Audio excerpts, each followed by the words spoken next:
Good. So, thank you for finding time for this interview, Serge. And I would love you to talk a little bit about your vision and your mission, because you are now since decades with your work globally around, and I think there must be a strong vision behind that.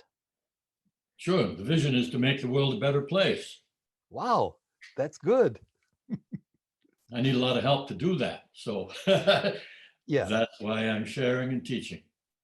Yes, and you have also this wonderful association, which is also internationally, I heard.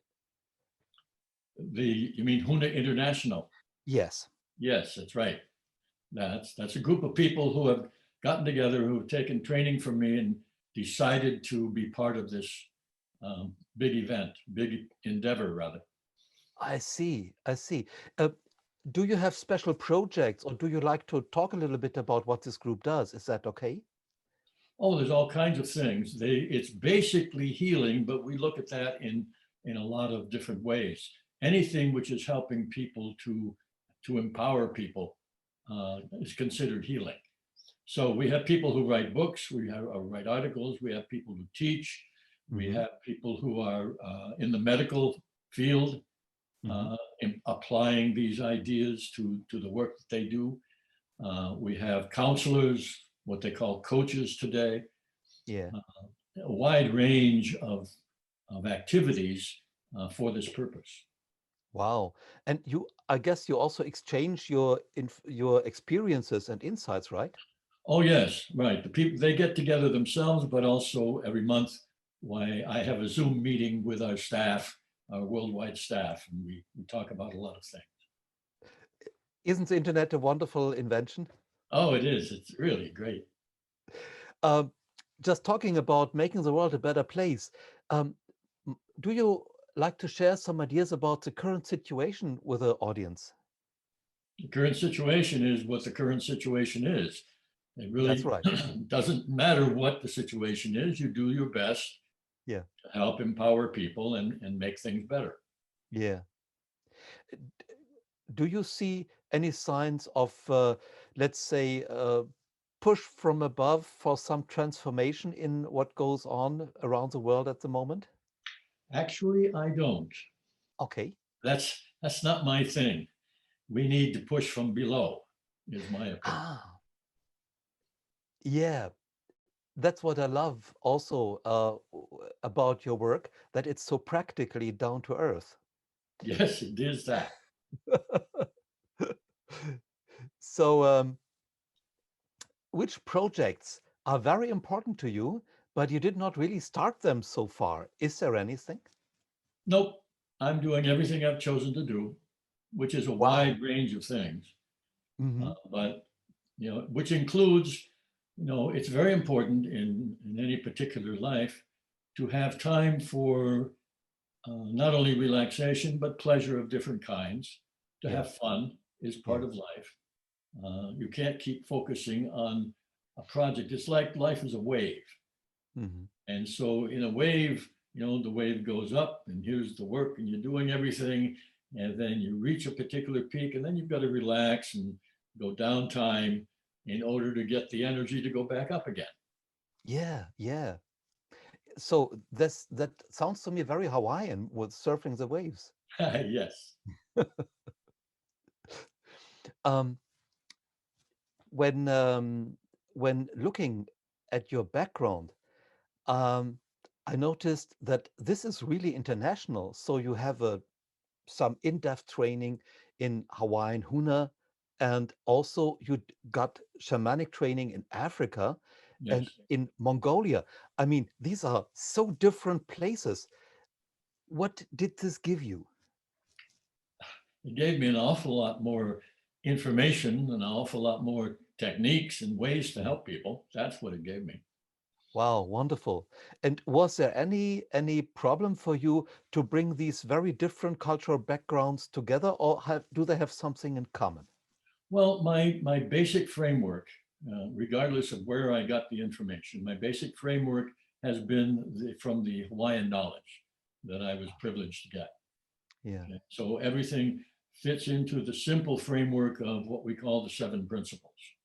I see, I see. So you're talking about the Kahlil family. Yes. Great.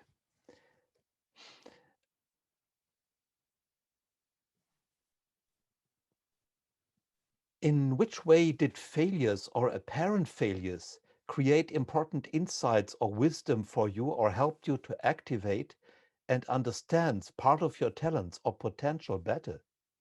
Well, the whole thing about failures, they call failures or they call mistakes, whatever you call them, the point is to learn from them. Yeah.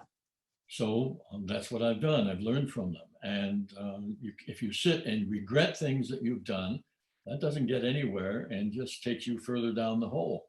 So yeah, That's made a right. mistake. All right, correct it if you can, but do something different next time. So don't waste your time with regretting failures. No, that doesn't serves no purpose whatsoever. Okay. Um, what advice would you like to give people to get better through the times of the coronavirus crisis? Well, the most important thing that isn't done enough, but the most important thing is to de-stress. Ah, Remember that wave? You can't have a wave unless there's a point of relaxation and rest. yeah, yeah. Okay? So de-stressing somehow, whether de-stressing physically, which means really relaxation, okay? Okay. So relax physically, relax emotionally, relax mentally. It sounds so easy when you say it. It's not easy. Mm-hmm. It does take attention Mm-hmm. and sometimes even effort. But this is the most important thing you can do in the face of things you have no control over. Mm-hmm. So also here again, it's important to get back to that source, which is in a freedom, in a peace to be able to deal with the situation, right? At least to visit often. Mm-hmm. We're so involved with daily things that we have to Yeah. take care of. And so you can't be in inner peace all the time and be effective in life. But you do want to visit that place as often as you can. That seems to be a very good advice.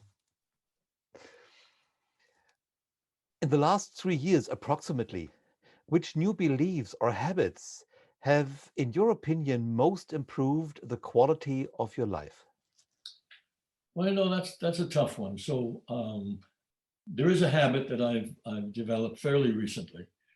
Mm-hmm. And what I do every morning is I have a massager. Now, there's different ways to do this. I use a massager. And so I massage a series of acupressure points Ah. that start from my head and go all the way down to my feet. Mm-hmm. And it takes me about 5 minutes or so to do the whole thing. Wow. And I find it's a lot better than just holding your hand on a point. So it really stimulates them, and it has helped to keep me much more active and physically able and mentally able to do the things I want. Wow, just 5 minutes. Well, that's all it takes if I'm using a massager, yes. Yeah, well, that's incredible. You know, when I do acupuncture, I take about 20 minutes minimum, and I'm not that Understandable, far. understandable, right? So this is something I tried out Hmm. to see how it worked, and for Yeah, me, it works very well. great. Thank you for this advice. Which are the 4 books or so which have most influenced your life? I can't answer that. You don't I've know. read hundreds of books. Yeah, I guess And so. I get something from every book I read, whether it's fiction or nonfiction or history or speculation or whatever it might be. And Mhm. so I have read so many books, and there's no way I can say that there were 4 that stand out. Mhm. Okay. Is there a, let's say, a certain area of topics which books cover, which at present is very interesting for you? Again, I have such a wide range of interests at the current time. Yeah. Um, and this doesn't count the most wonderful, one of the most wonderful inventions of all, which is the ability to go online and find out information instantly. Oh, yeah. Oh, that'd been such a pleasure for my writing. Yeah. But the kinds of things I might read in a, let's say in a given week, might be anthropology, Hmm. might be esoteric knowledge of some kind, Hmm. might be history, might be fantasy. I Yeah. like fantasy a lot. Me too. And because you get so many more ideas from that. Oh, yeah. So I have this wide range that at any given time, this is what I'm reading. I don't Great. have one thing that I'll do all the time. Okay. Is there a fantasy novel at the moment which you like to read? At the moment, I just finished, for me, a fantasy novel includes television series. So I just finished the seventh season of Star Trek Voyager. Wow. Yeah. And so creative, so many ideas, so many inspirations I got from that. Yeah. So that was so now I'm embarking to show you how different things are. I'm watching an old movie Hmm. that I watched when I was a kid by Abbott and Costello called Africa Screams. Mm. It's, I think, the best of their very bad movies. Abbott and Costello are quite a team. Yes. Yeah. I had much pleasure in reading your novels. They are entertaining, but at the same time, very, very deep, spiritually educating. Are you planning to write more? Yes. Oh, yes. I have at least one in mind, but certainly there could be more than that. But I I'm see. still working on putting it together. I see. So maybe another one of this series about this elderly teacher and the young guy who they Keoki. travel to. Yes. Now, what's interesting is that I have been planning a novel, and then a friend of mine just yesterday said, "Well, why don't you make Keoki the main character of that?" And it Mhm. had never occurred to me. This is a pretty far out novel. But then I realized some of the things in the other novels were pretty far out too. So now I'm considering Keoki as the main character for the new novel. That will be fascinating. I'm looking much forward to that. Hmm. You see, I guess there are some authors around who write fantasy at present times who do good research, but there are very few where you see that they have practical experience and insight. Hmm. And you are definitely one of them. Well, I write about what I know. I see. Which are the three also people or their biographies who have much influenced you? Three is too limiting, but I'm going to cut it down. Okay. First of Mhm. all, my father, Okay. who started my shamanic training. And not only the shamanic training, but almost like a part of that was we lived on a farm. Mhm. We had traveled for many years, but for a number of years, we lived and worked on a farm. So that helped me so much when I went to Africa to work with the native farmers. Mhm. And I could understand them and talk their language in that sense. Mhm. So my father definitely. My Hawaiian aunt and uncle from the Kahili family, Mhm. okay, who continued in many ways the shamanic training and the practical life training. Mhm. Mbala, my African mentor. Mhm. And I have to add one more, and that's my wife, who taught me how to love. Oh, wow. Yeah, that's what women can do. Mm. Um, you already told us about what Huna gave you, the seven principles which helped you to understand other shamanic approaches. Did the African and the Mongolian shamanic education also give you some, let's say, some core things which are very important for you? Well, definitely, it was my African mentor who taught me the art of soul retrieval, as it's called. Ah, Okay. mhm. And so, yes, that was a major thing. And also both he and my Hawaiian auntie taught me about working with energy. Yeah. But he taught me how to locate energy spots, Mm-hmm. like in the earth, Mm-hmm. okay? And how to the art of what we call today grokking. Yeah. The word comes from Robert Heinlein, but the concept is to do your best to match the pattern of something else so that you Yeah. can either influence it or learn from it. And so he also taught me that kind of thing. Okay. And have there been some special things additionally which you got from Mongolia? From Mongolia, what I got was insight into a very different way of, in many respects, of doing shamanism. Mm-hmm. But what I say that I gathered was the ability to connect with the spirit of objects. Ah, That's very big among the Mongolians. yeah. And one of the Mongolian shamans, a woman, I remember one night when we were having a party at her place, she showed me a cabinet that she had, a glass cabinet, that was full of objects Mm-hmm. and of all different kinds. And each one of them was it for her, from her point of view, held a spirit friend. Okay. Oh. And so she could use them to help her in her healing work and just have conversations with them. Now, I had done some of that, but not to that extent. So that was very impressive, and I followed through on that Mm. kind of concept. My office now is just full of objects, I see. each one of them a living spirit. Wow. When reading your novel, which partially plays in Mongolia, there was something interesting about alcohol and holding your sender. Ah, yes. I learned this from the Mongolians. Boy, do they drink. Yeah, I guess so. In one situation, I just want to share. So we went to a big party. And first thing they do at the party, they will take a bottle of vodka. That's their primary alcohol. So they'll take a bottle of vodka and make a ceremony of opening the opening and then cutting the little piece of metal ring to free the spirit. Hmm. So then they will pour that into a little cup.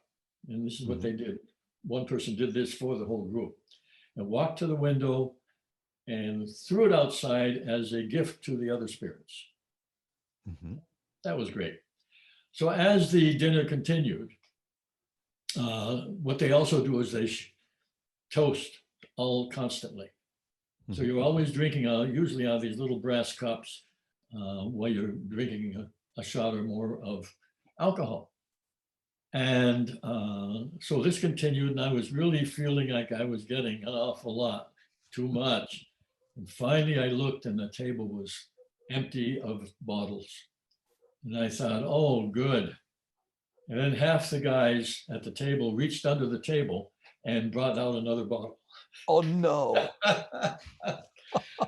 So I learned how to hold my alcohol among the Mongolians, yes. So that has been tough love shamanic training, I guess.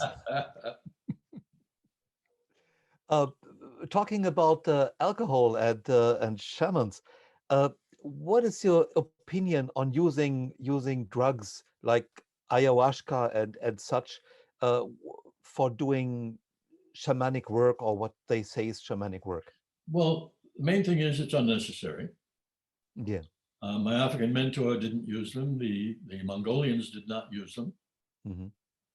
In Hawaii, they didn't use them for Hmm. that purpose. Um, and so in the places that do, I would say that you have to be really careful because uh, without any training, why it's very easy to get out of control. Yeah. And all you end up is a dreamlike experience that has no benefit, Hmm. or something that you've taken too much of, or under the wrong conditions, and makes you ill rather than helps you. Yeah. So I have experimented with some of those. Hmm. And my opinion is that, leave that out of the shamanic work. It's not necessary. That's, in my understanding, a very good advice. I've seen several people in my practice who had these experiences and who had a very weakened third chakra and were very degrounded. Yes. Um, what motivated you to write the novels the way you did, like entertaining plus education, like edutainment? The, the desire to teach and entertain. Mm-hmm. That's what motivated me. So Now that's what you do in your classes. see, I learned to read from my father. It's another thing I have to thank my father for. Yeah. I learned to read by the time I was 3. Wow. And so he would go on trips and bring back books for me when I was Mm-hmm. 4 or 5. Okay. Mm-hmm. So, um, sorry about this little ring. I can't do anything about it. Don't worry. But I'm going to wait. Okay. My wife picked it up. So uh, it was a lot of autobiography, a lot of history, a lot of fantasy. Mm-hmm. When I was a child, I read, oh man, I would read comic books by the dozens. Mm-hmm. Uh, and that whole world helped me develop things that became important to the shamanic work. That Mm-hmm. ability to create things in your mind that allow you to learn things and do things. Yeah. And it came from the tremendous amount of fiction that I read. Mm-hmm. And of course, I've read a tremendous amount of other things as well, but the fiction part was extremely useful throughout my life. I see. That's an interesting background. I love your novel about Atlantis, and Ah, especially that it's let's say critical point of view, because many people just say Atlantis, that's right. but you did it in a much more clever way, I guess. May I ask what made you get to that approach to see this in a more critical way? Well, there's something, I have to call it magical, Mm-hmm. about writing fiction. Uh, in my experience, and I know in the experience of many others, Mm-hmm. the when you begin to write, you might lay out your plot, lay out information about the characters, put your chapters of what's going to happen when, and then, in spite of all of that, the novel happens. Yeah. While you're writing, things come in. So when I was writing Dangerous Journeys, as an example, Yeah. that novel, why at one point I'm writing away, and then suddenly an entire character pops into my mind Mm-hmm. that I didn't know anything about, had never done any research for. He had a complete background and insisted on being in that chapter. That's the only way I can put it. Yeah. So he did. I actually put him in 2 chapters. Mm-hmm. And then that happened a second time in that book with a woman that I hadn't planned for. She came in and she had this entire background. She was Swiss. She was brought up in Japan. I mean, I didn't do any research for that, and it was Mm-hmm. just Mm-hmm. there. Okay. Mm-hmm. So this is part of the magic of it. You are tapping into uh, a different realm, or more than one realm, where you can access information that fits what your focus is. Yeah. Yeah, that's pretty interesting. Um, I've I've seen that you wrote a book about relationships Yes. with a very broad approach, which I find fascinating. And from your novels, I've seen that you might have some deep insights into, let's say, tantric relationships. Are you planning a book about, let's say, spiritual sensuality? Not planning it, might end up in a part of the novel, but and already has actually, Yeah, but not planning that as a book right now. I see. Would be fascinating, I think. Interesting thought. Yeah. Um, if you would have the opportunity to promote an important idea in the internet worldwide so that many, many millions of people could get aware of that, what would that idea be? Well, it's one thing to say something that people can be aware of, and another for people to do anything about it. But as one important idea, especially in light of the situation we're in, and I would have done the same thing if we were in situations similar in the past. Don't be afraid of anything. Yeah. That's it. Mm-hmm. It's the fear that is going to bring us down, Mm-hmm. that increases the conflict inside and outside. Mm-hmm. So the more you can learn not to be afraid of anything, take action, recognize danger or problems as they exist, and set yourself to do something about it from your Mm-hmm. point of view as best you can. Mm-hmm. But don't be afraid. Mm-hmm. Mm-hmm. Do you understand fear as a kind of block against the flow of love and a fog which makes the mind I don't unable look to at it think? that way. I No? look at it from a Hawaiian point of view, which Mm-hmm. the word for fear is ka'u, and which has other meanings. But Mm-hmm. um, when it means fear, it means like pulling back or stepping back. Ah, So fear is avoiding something. okay. And so fear in the body is when the body starts to shut down or pull back or have less ability to move. All of those are fear symptoms, Yeah. paralysis and all those kinds of things. Yeah. So this is how I think of it, not as a block, Mm-hmm. but as a behavior. Mm-hmm. Mm-hmm. Would you call fear a kind of behavior habit, behavior Oh, routine? it can be a habit with some people, sure, of Yeah. course. And that leads to a lot of complications in their lives. Oh, yeah. See, one, for instance, I give an example from myself. When I was Mm-hmm. a child, oh, let's see, about in my 7, 8, 9, even into 10, I guess, about that age, Mm-hmm. why I had bronchial asthma. Mm-hmm. And it took me many years, I got over it, but it took me many years to recognize that it was based on the sense that I was being criticized Mm-hmm. by my parents. And so this area of the body, the heart, the chest, that kind of an area, is where we mostly, especially in modern world, where we mostly express those kinds of feelings. So it was pulling back in. There was a combination because bronchial asthma involves swelling as well as a decrease in function. Mm-hmm. And it was because I was angry and afraid. Yeah. Now, the thing was, my parents weren't really criticizing me. Mm-hmm. It's the way I interpreted it. Ah, okay. And that's what's really important. Mm-hmm. They were always telling me, no matter what I did, that I could do better, Which is right.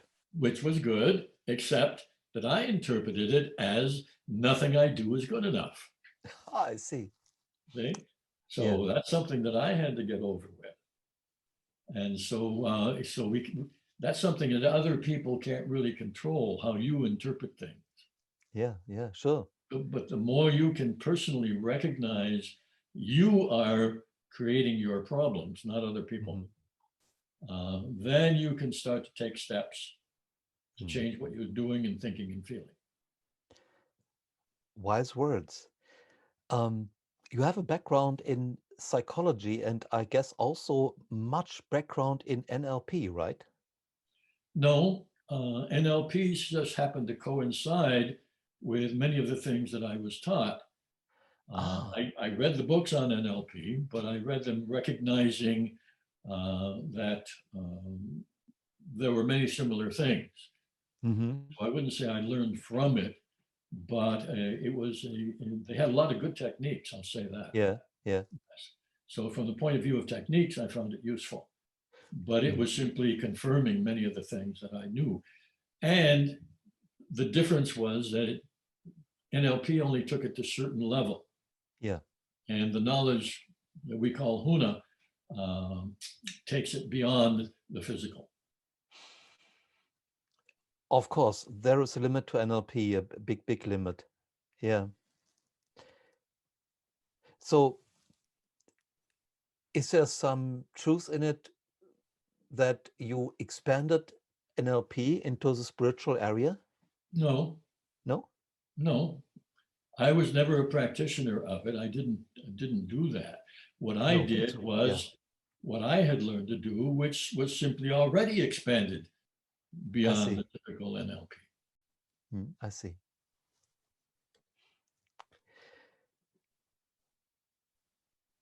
In which way did failures help you to understand and love other people more? Well, I don't think they did that for me. Mm-hmm. If we're talking about my failures, they helped me understand myself more, which of course you could say allowed me to love other people more. Mm-hmm. But I can't say that the failure itself had that direct effect. Mm-hmm. For me, they were learning experiences. Yeah.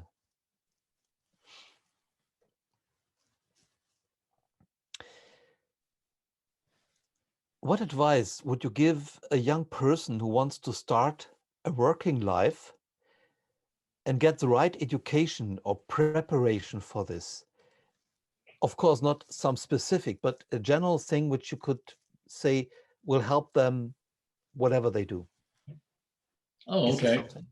I can give 3 things. That'll be extremely useful. Yeah. Okay.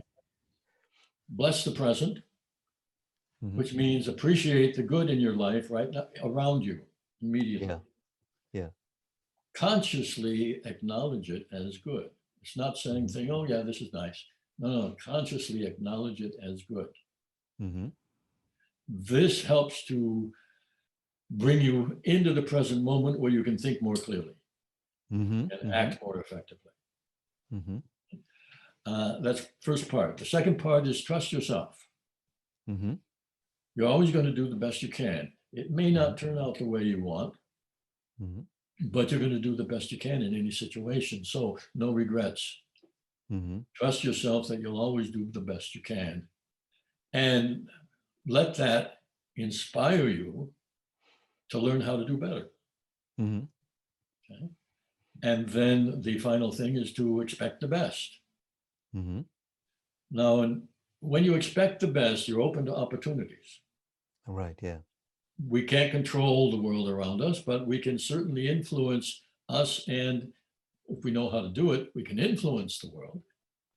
But if you expect the worst, that's what you're going to see. That's what you're going to look for. That's what you're going to experience. And you'll miss all this wonderful stuff that's going right by you. Oh, yeah. So a practice of expecting the best and recognizing that, well, this isn't what I wanted, but I'll do the best I can with it. Or use it in some way to help get me beyond it. But expecting the best gives you opportunities. Yeah, I guess that is a really powerful tool. Did I understand it right that point number 1 is not what people understand as positive thinking? No, not at all. You call it positive appreciation. Ah, great. See, That's when a new term for you me. look around and recognize, I look at this computer right now. What a fantastic thing. What Yes, a it is. tool. Wow, the things I can do with it. It's just amazing. Thank you, computer. Okay. Now, I know a lot of people are not into thinking of everything as being alive, aware, and responsive, but that's one of the ways we do it. Even if you don't recognize that the room you're in is good, it's protecting you from the weather. There are There can be some things in it that are very useful, some even beautiful. Acknowledge them. Mm-hmm. Mm-hmm. This really does something to help you get centered. Mm-hmm. Do you remember when you started to understand objects as living beings or animated? Wow, that's a very good question. Mm-hmm. Trying to think back on, I'd have to say it was during my training with my Hawaiian uncle, Okay. because that's the way he looked at life. And it's Ah. very traditional. A lot of indigenous people around the world see everything as alive. Mm-hmm. He went further than a lot of the things that I'd read about. And when he said everything, he meant everything is alive, aware, and responsive, and therefore is a spirit. It's not that it has a spirit, it's not a container, but Mm-hmm. it is a spirit. Mm-hmm. And so I'd have to say it was from my time with him, which happened. I guess some of these things happened with my mentor in Africa, Mm-hmm. but it happened more deeply with my uncle after I came back. Interesting thought. So that would mean that your uncle wouldn't say the body is a temple of your soul. Your No, uncle might say the body is a soul, right? no, no, no. No, It's an expression. it's an expression. Ah, Yes. Now remember, your body, yeah. this is kind of useful to remember sometimes. Your Mhm. body's made up of billions of cells, each of which is alive, aware, Yeah, and responsive. And because of you, they've decided to get together and cooperate and form this body of yours. that's very Because nice of them. as soon as you, as the how can I put it, overall spirit of the Mhm. form, you're still spirit, but you leave the body. It breaks down into its individual parts. Mhm. So we have, in a sense, being here as spirit, collected all these friends Mhm. to be with us, and they're friends even when they don't work right, because then they're just telling us you got to do something different. Yeah. So that means physical ailments give you advice or an opportunity to get wiser? Oh my goodness, yes. Hmm. What's like I said with the bronchial asthma, Yeah, yeah, yeah. I learned from that. Yeah, And I I've had see. other ailments throughout my life and things that have happened, and they've all, I've used them all to teach me things. Yeah. I think that is a good way to get healthy again faster also. Oh, sure. Hmm. Um, when um, when talking about dealing with physical ailments, at present, many people I hear from they fear death, that they will die because of COVID-19 or vaccination or whatsoever. Would you like to give us some of your wisdom regarding fear of death? Well, it's going to happen. That's right. Sure.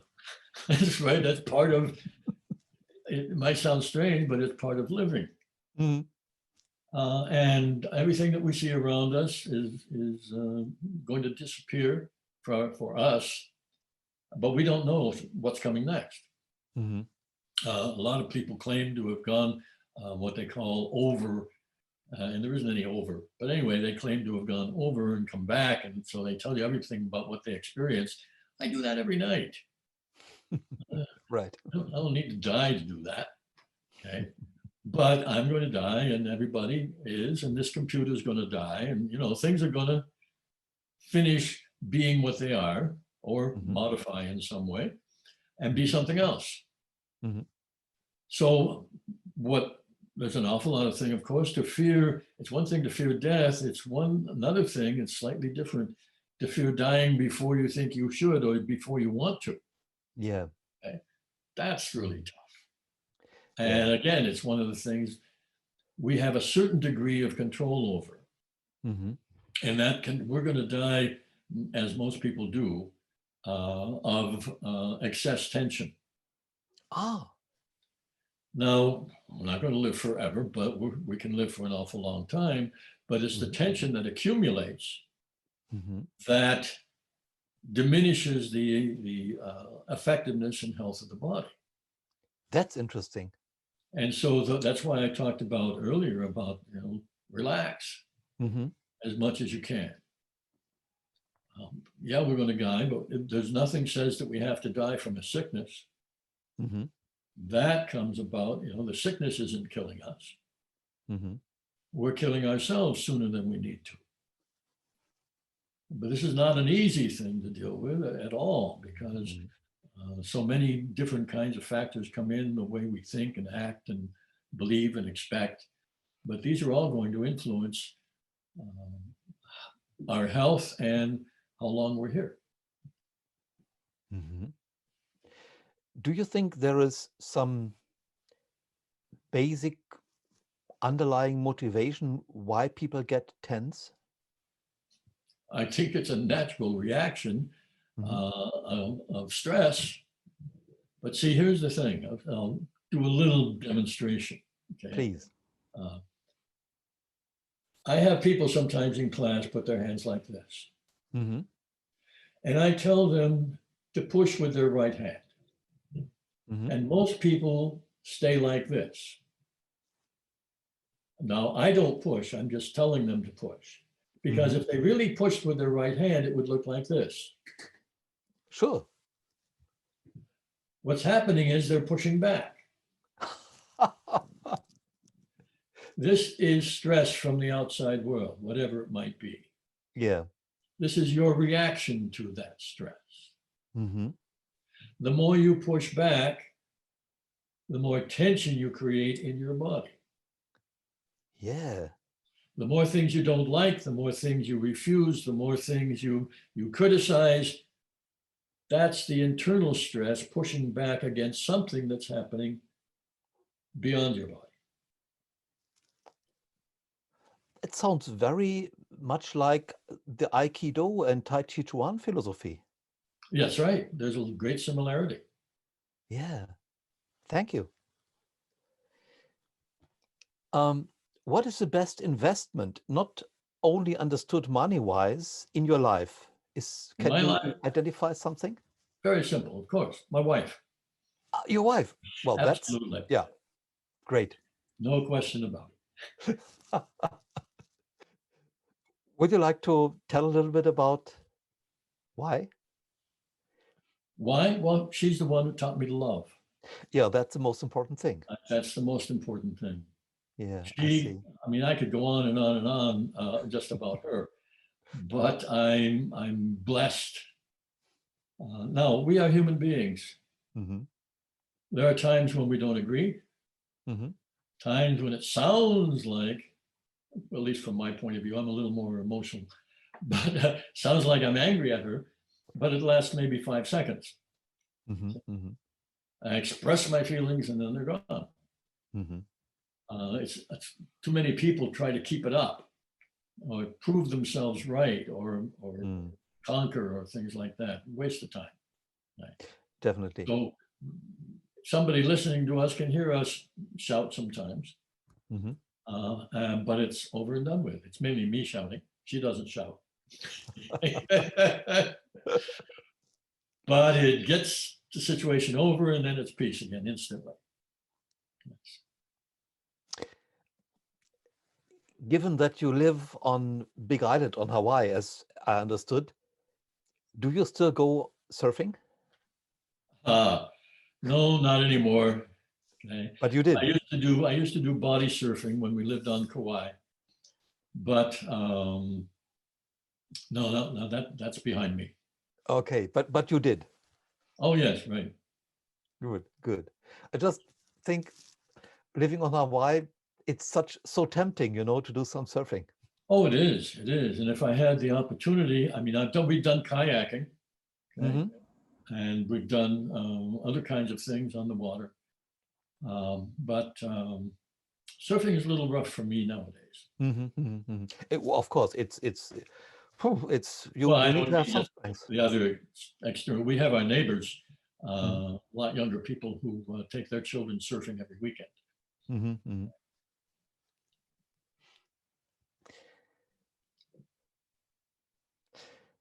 what do you do when you feel overwhelmed by stress, frustration, or bad news or bad things happening? Is there something which you do as a routine to calm down? Yes, right. The best way to calm down is to come back into the present moment. Mm-hmm, mm-hmm, The things that mostly get us off balance are memories and expectations. And most of the time, for anybody's life, most of the present moment is pretty peaceful. mm-hmm, There can be instances of problems, mm-hmm, and sometimes these, depending on where you live and what the situation is, it can last for days. mm-hmm. But there's always goodness around you. Yes. And when we forget that and don't pay attention to that anymore, we get lost in, like I said, regret or fear or anger. Anger, these are always about things that you can't do anything about. Mm-hmm. And they are very seldom happening in the present moment. Right.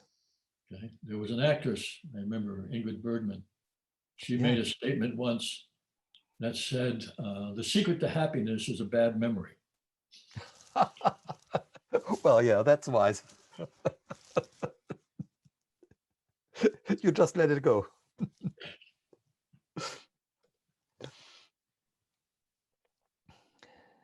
Is is there a ritual for you which you do for ending the day to calm down, to release stress, to get into inner peace? Yes, Mhm. it's called movement. Movement. Movement. Physical movement, Hmm. which could be walking, or I have a trampoline that I use as well. Hmm. Hmm. Doing yard work, something physical, but movement Hmm. and emotional movement. Hmm. Okay, uh, how can I put it? Practicing changing how I feel about things and my Oh, emotional attitude. that Moving means from moving from excitement to peace. ah. Okay, but getting some movement in the Hmm. thing, and also mental movement, which I do by my intense interest in many, many things. Hmm. So movement is what I do. Hmm. Okay. Now that can be done sometimes just before I go to bed, right Yeah. after I wake up. For instance, when I talked about the massage, Yeah. that's a movement exercise physically. I'm physically vibrating my body all over. Hmm. Hmm. And then it might sound very simple, but I look at the news and make comments and suggestions to Yeah. the newscaster. Do you have favorite news channels? Yes, I do actually now. When we're talking about news channels, I have three that we watch on a Hmm. regular basis. One is local, Hawaiian, Hmm. Hawaii News Now. Second one is CBS. They have Hmm. sometimes very good beginnings about things, but for insight and analysis, I like CNN. Yeah. Yeah. Yeah. I watch this too a lot. They are good. Yeah. Um, I'd like to ask you one thing, which is really uh, a topic I have to deal with since many years. A lot of people understand shamanism, energy work, as something to control your life.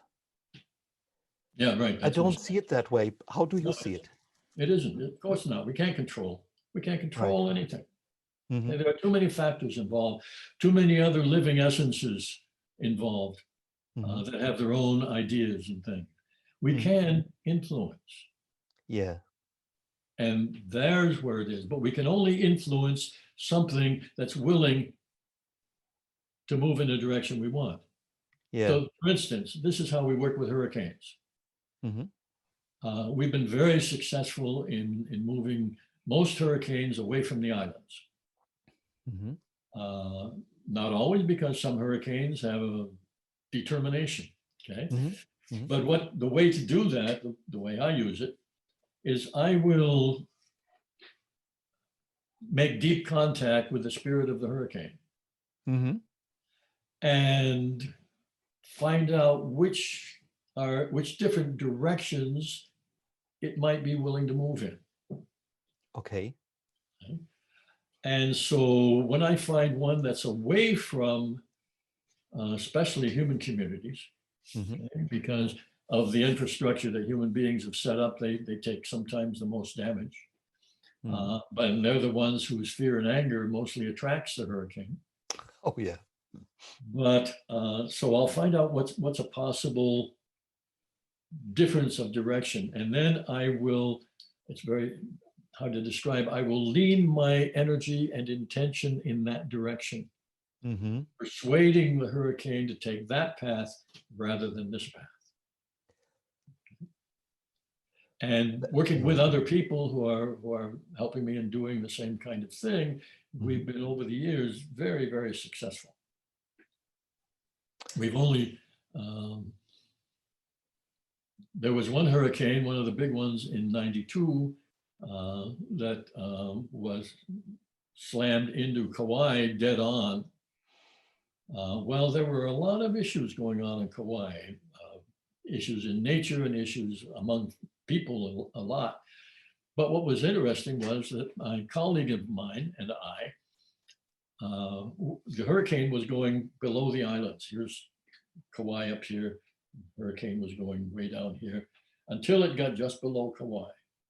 And then according to the map, it went a 90-degree angle straight toward the island, and the hurricane was exactly as big as the island. Wow. So the whole thing was devastating. However, it didn't happen until my colleague and I were on the mainland. And we didn't hear about it until just before it hit. My wife was still, that was on Kauai. My wife was still on Kauai. And so we didn't have any idea. She didn't have any idea until 4 hours before it hit. On the day before, I was staying with a friend in Los Angeles, and they were gone, and I was wandering through the house. I went in their library, and I have this technique I use to let my subconscious pick a book. Okay. And so I went along the wall and spontaneously reached out and picked out a book. It was all about hurricanes. That was the day before we knew anything was going to happen. What a treat. Yeah. Great. So do I understand you right, that it's very important for you to get an idea of the greater picture before doing some energy work? It's always more useful, yes. Yeah. Yes. Do you use oracle work for this too? You can. Oracle work is very interesting because you can use it to get a sense of the existing patterns that might be forming into something. But when you really understand oracle work, it's not just oracle, it's a way of influencing that event by changing something now. Okay. You can change the pattern now to influence the outcome. The future isn't out there. The future's not fixed. Yeah, that's right. Yeah, of course. Yeah. So in your understanding, an oracle is also an active tool. Exactly. Great. I remember you wrote this in the Urban Shaman. You had a very simple oracle, I think was 3 or 4 crystals, and you told your inner child if it didn't work out like you thought it should, to place it different, right? That's exactly right. Yes. Ah, yeah. Now it comes to my mind. I've really You can forgot even that. do that. You can even do that with tarot cards. Really? Sure. You lay out the cards and say, okay, here's the pattern. I don't like that one. Take a different card, put it in that place with emotion to give it intensity, to change the pattern. That reminds me of your latest book about this tools for dreaming and doing energy work. Yes, right. In fact, I have a copy right here. Yes, please show it to us. Yeah, Dreaming techniques. dreaming techniques. Right. So would you call this what you taught us about using the oracle and active way also a dreaming technique, or does Oh, dreaming yes. technique go beyond? Oh, this is very, very useful thing. Mm-hmm. The main thing I'd say would be to recognize that once you have a dream, it's a memory.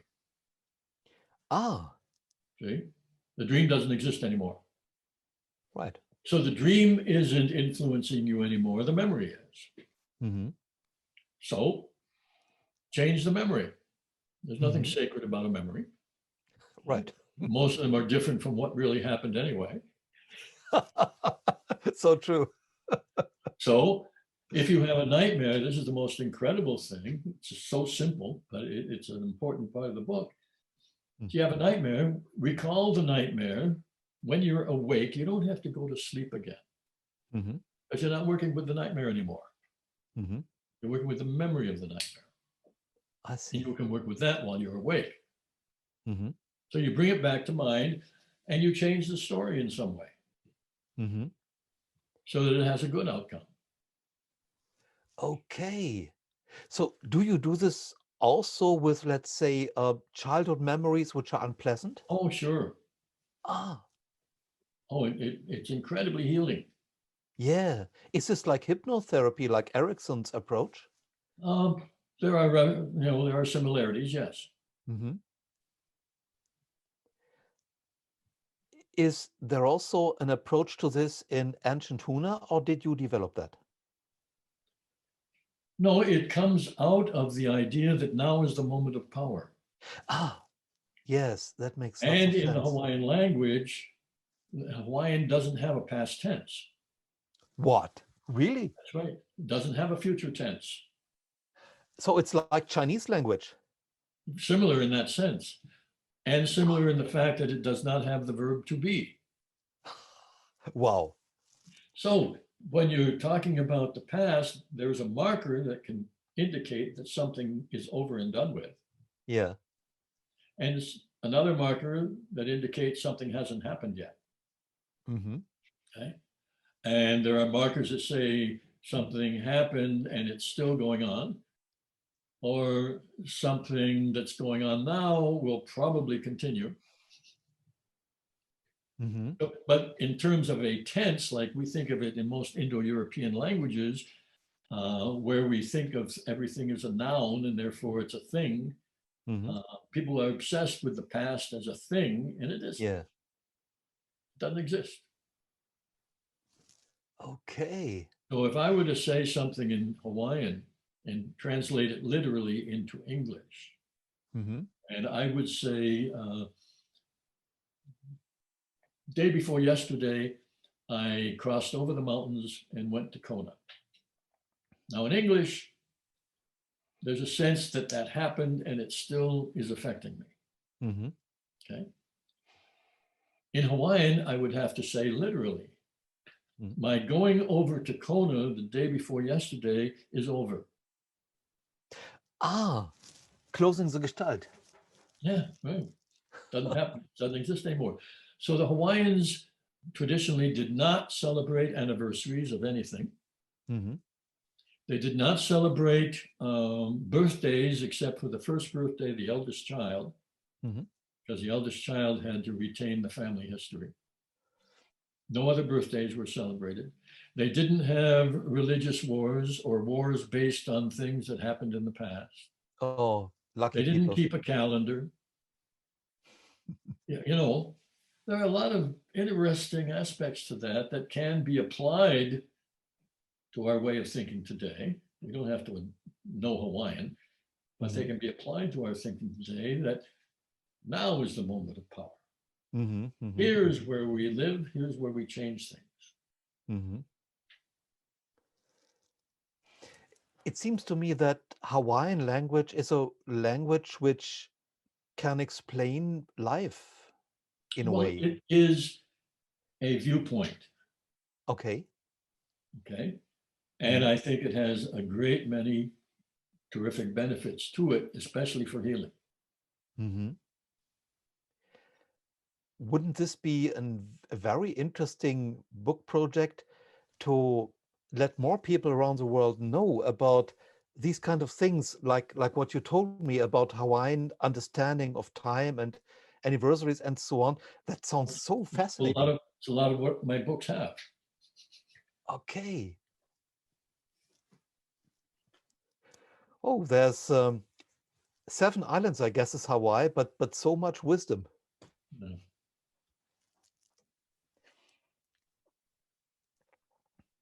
Is there some important advice or warnings you like to pass on to entrepreneurs who work in a spiritual or esoteric field?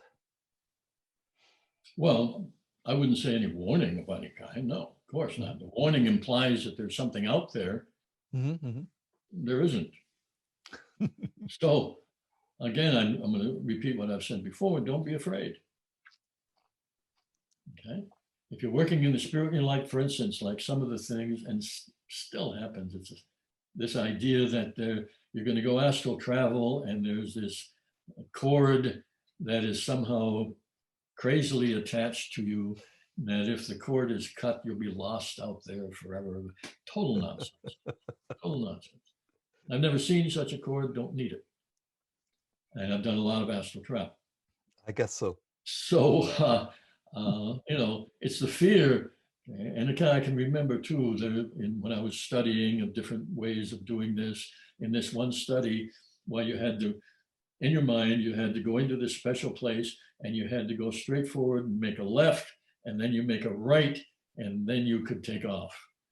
What is that nonsense? It sounds Totally to me like an unnecessary. aircraft carrier.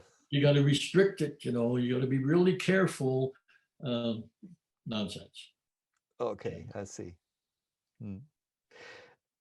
Every several years, there seems to be a wave of a very new, seemingly method which makes people able to control their life and bring them millions and millions of money Oh, without yeah, them right. doing much more. Yeah, right. That doesn't work. No, It I tried the sounds first two it waves and sounds then like I skipped it. people make a lot of money on that kind of stuff because, Yeah. again, basing it on the fear and limitations and people wanting some magic way of instantly doing something that's Mhm. easy and doesn't cost anything, doesn't Yeah. take any time. Okay. Well, sure, right. It's like so many people also want a big daddy of some kind Yeah. to take care of them. Uh, we have to learn to cooperate and, as a group, take care of ourselves. Hmm. Hmm. What is your opinion on contacting divine beings like angels or deities? Nothing wrong with it. Okay, so people If might that's do what you this. like, and if that's how you interpret your experience, Hmm. sure, as long as it's helpful or useful or fun. Hmm.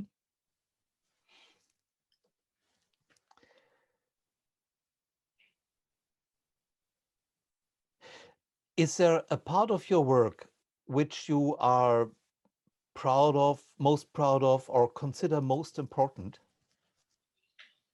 Well, I can't say that. Um, I'm happy about the books I've written, happy about Hmm. the people I've helped, Hmm. happy about the people I've learned from, the things I've done. Um, but most important is living. Yeah. And Yeah. like I said, helping people in some way. Hmm. Hmm. Because we have to do that if we really want to survive. Yeah, I guess so. I'm very impressed of your YouTube channel. Ah, good. Boy, so many excellent videos.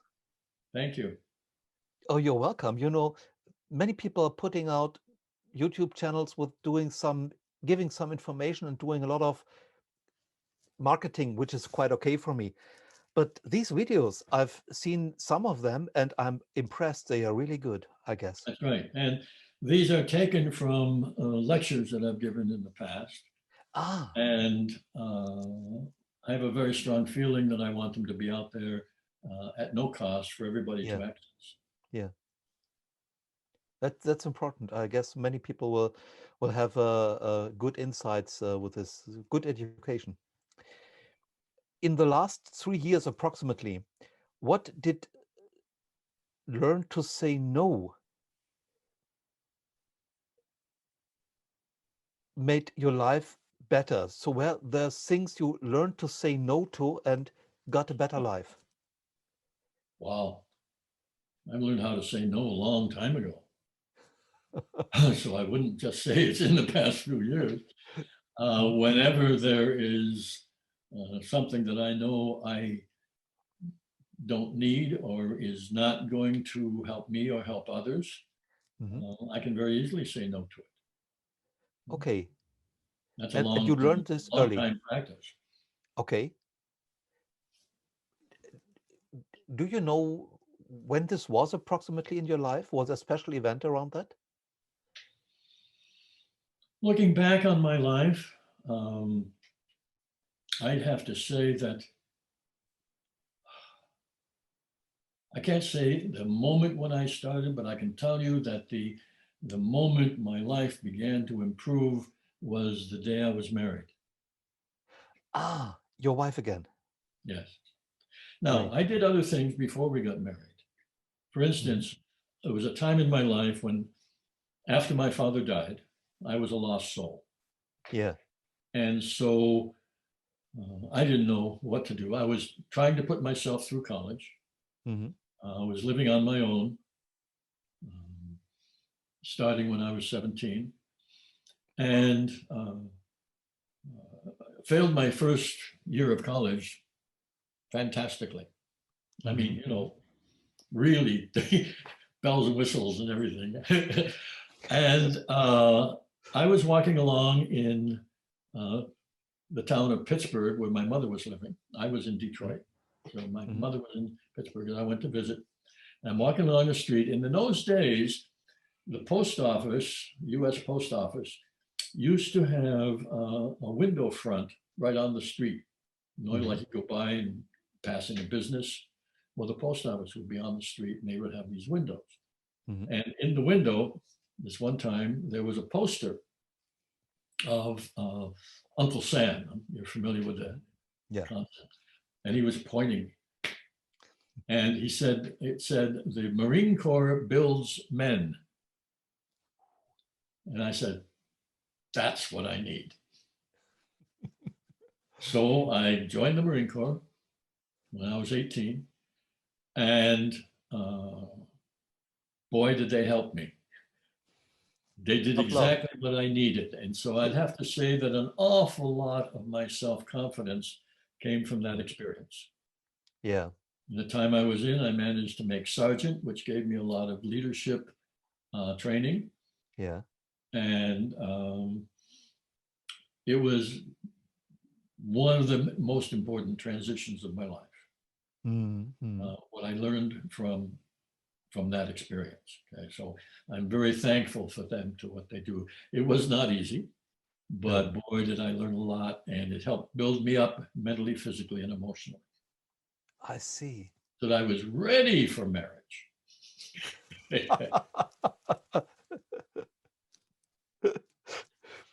Did your time in the Marine Corps contribute to your very practical approach to spiritual things? No, I think that was part of my nature Okay, okay, already. that's you. Right. I see. That always was fascinating for me.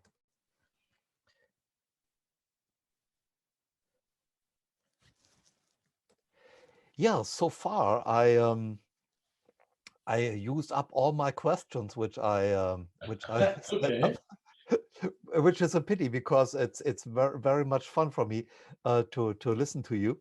So thank you very much, Serge. It's been a pleasure. Yeah, for me too. And have a wonderful time and greetings to your wife. She must be a great person. She really is. So, aloha to you. Aloha. Bye bye. Bye-bye.